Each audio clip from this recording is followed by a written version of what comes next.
L'escola em transmet uns records una mica agredolços. M'ho passava molt bé amb els meus amics, jugàvem molt, però per altra banda tenia problemes a classe perquè rebia bullying, se'n reien de mi pel fet de ser xinès. Recordo la meva experiència a l'escola molt positiva, amb gent que vaig conèixer que estic molt contenta de dir que encara són els meus amics i les meves amigues. Fa molts anys que visc com a Miquel, però jo vaig néixer sent una noia i durant molts anys de la meva vida vaig ser una noia fins que vaig decidir que preferia viure com un noi. La desigualtat que més notava, clar, a més la que he viscut, no?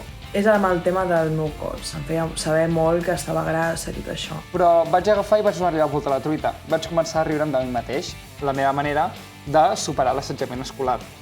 Clar, jo en aquell moment no actuava, crec que no feia bullying com a tal, però tampoc feia res per aturar aquest bullying. Crec que si no fos per la lectura no tindria part dels interessos, no? De la curiositat, de les ganes d'aprendre que tinc. Parava de llegir Jerónimo Stilton o La penya dels tigres, llibres d'aventures. L'única cosa que a mi em connectava o sentia que entenia el que jo estava sentint i el que jo estava vivint, tant a dins de l'escola com a fora de l'escola com a casa, eren els llibres. Doncs la veritat és que la meva experiència no està reflectida en els llibres que llegia. De fet, tot era gent blanca, que aconseguia els seus objectius, amb estil de vida molt alts. No hi havia mai personatges que no fossin nen o nena, i llavors totes les nenes eren d'una manera, tots els nens eren d'una altra. Això no té molt sentit, vull dir que no hi ha coses de nen ni de nena.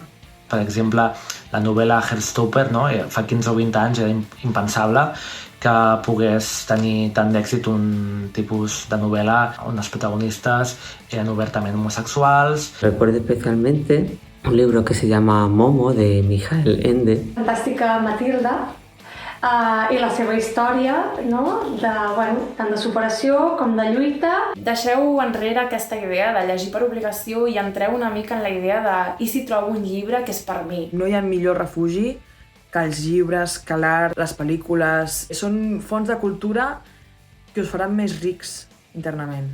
Y aprendes sobre todo a comportarte y a cuidar a las personas. Lo important és això, que ens cuidem, que ens estimem, que ens assegurem que tothom s'ho passa bé, que tothom té amics, que tothom està tranquil i el dia que nosaltres no estiguem bé, doncs algú segurament també es cuidarà de nosaltres si nosaltres ens cuidem dels altres.